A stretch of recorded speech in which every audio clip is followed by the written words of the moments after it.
আসসালামু আলাইকুম বন্ধুরা। আজ আপনাদের সাথে এক রূপকথার গল্প শেয়ার করতে যাচ্ছি। বন্ধুরা, আজ আমি এক আলাদিনের চেরাগের কথা জানতে পেরেছি। আমার আলাদিনের চেরাগের নাম শহীদ আব্দুর রব সেরেনিয়াবাদ স্টেডিয়াম। এই স্টেডিয়ামটির পূর্ব নাম ছিল বরিশাল স্টেডিয়াম। আপনারা হয়তো বলতে পারেন, ভাই, স্টেডিয়ামের নাম আবার আলাদিনের চেরাগ কীভাবে হয়? তাহলে আসুন।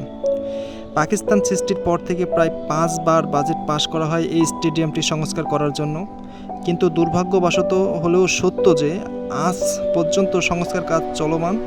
বাজেট ঠিকই হয় কিন্তু কাজ হয় না। যার টাকার প্রয়োজন হয় সে বাজেট পাশ করান, বাজেট ঠিকই চলমান থাকে কিন্তু টাকাগুলো হাওয়া হয়ে যায়। এই জন্যই মূলত আমি এটাকে আলাদিনের চেরাগ বলে যাচ্ছি।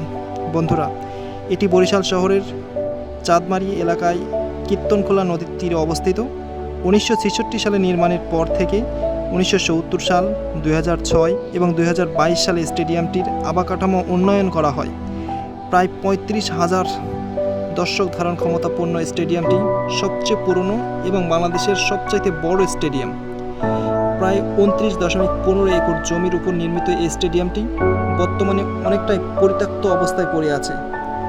সো বন্ধুরা, আপনারা যারা ভিডিওটা দেখছেন অবশ্যই শেয়ার করবেন, যাতে এই স্টেডিয়ামটির পূর্ণ সংস্কার করা হয় এবং যাতে আমরা এই স্টেডিয়াম থেকে কিছু পরিমাণ টাকা উপার্জন করতে পারি এবং এই টাকাটা যাতে আমরা দেশের কাজে ব্যয় করতে পারি এবং যে টাকা খরচ হয়েছে সেটা যেন উঠাইতে পারি।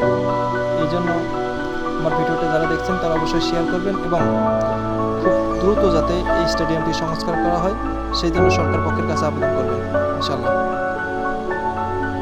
আসসালামু আলাইকুম ওয়া রাহমাতুল্লাহি ওয়া বারাকাতুহু।